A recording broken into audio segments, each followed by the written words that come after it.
Salut à tous, c'est Hugo, journaliste pour Espace, et avec Cédric, on s'est rendu au conseil départemental de l'Eure à l'occasion de la journée internationale des droits des femmes, où une journée spéciale était organisée, où 40 Euroises ont pris la parole pour raconter leur parcours et parfois briser le silence. On vous a emmené là-bas. Alors moi, je vais vous parler de l'histoire d'une petite fille de 6 ans que ses parents emmènent découvrir son premier musée.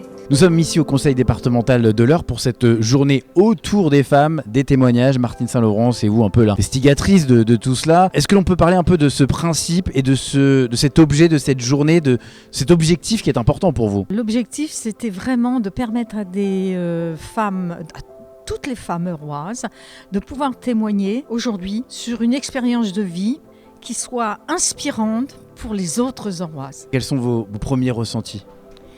Alors beaucoup d'émotions, vraiment des expériences. Alors, on a vu ce matin plusieurs thèmes. Quand on écoute leur parcours de vie, on s'aperçoit en fait que quelquefois il faut pas grand chose pour la petite étincelle qui va faire que,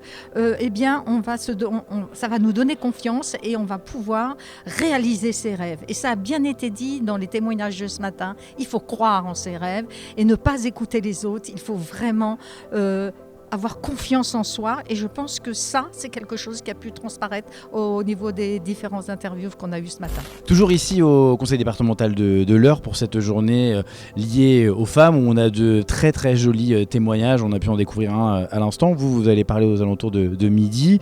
Vous êtes Virginie, vous êtes donc responsable d'un centre de secours à Lieuret, tout près de Pont-Audemer. J'ai envie déjà de connaître un peu votre parcours. Mon parcours, donc, je suis sapeur-pompier volontaire depuis l'âge de 16 ans, donc ça fait à peu près 25 ans que je suis sapeur-pompier volontaire. J'ai tout d'abord été maître nageur, et il y a 2 ans, j'ai fait une reconversion professionnelle avec un détachement, et donc depuis, je travaille à la direction en tant que chargée de mission pour le suivi et le pilotage du secours à personne. Est-ce que ça a été plus compliqué pour vous dans votre carrière d'avoir ces postes à responsabilité ou pas? Alors c'était inattendu pour moi, voilà, je ne me vouais pas être forcément au tout départ officier. Je suis chef de centre depuis 4 ans, donc j'ai été très bien accompagnée par ma direction, et j'avais été tutorée à mes débuts, donc ça a été facilitant. Je pense que mon caractère a fait que j'ai pu légitimer ma place et m'intégrer relativement facilement. Maintenant, ça n'a pas toujours été simple.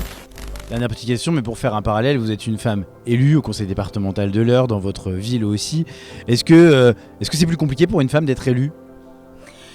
Alors ça commence à l'être moins, ça l'a été au début, je suis élue depuis de nombreuses années, et voilà, quand on est élu, je prends souvent cet exemple, j'ai été présidente d'un syndicat d'eau, et bien j'étais complètement transparente, c'est-à-dire qu'on ne m'adressait même pas la parole, il n'y avait que des hommes, et c'était très difficile à vivre parce qu'on a toujours le sentiment d'être inférieur, et il faut toujours qu'on en fasse plus, et au final j'étais en capacité d'avoir en face de moi n'importe quel technicien pour discuter et faire avancer les différents projets.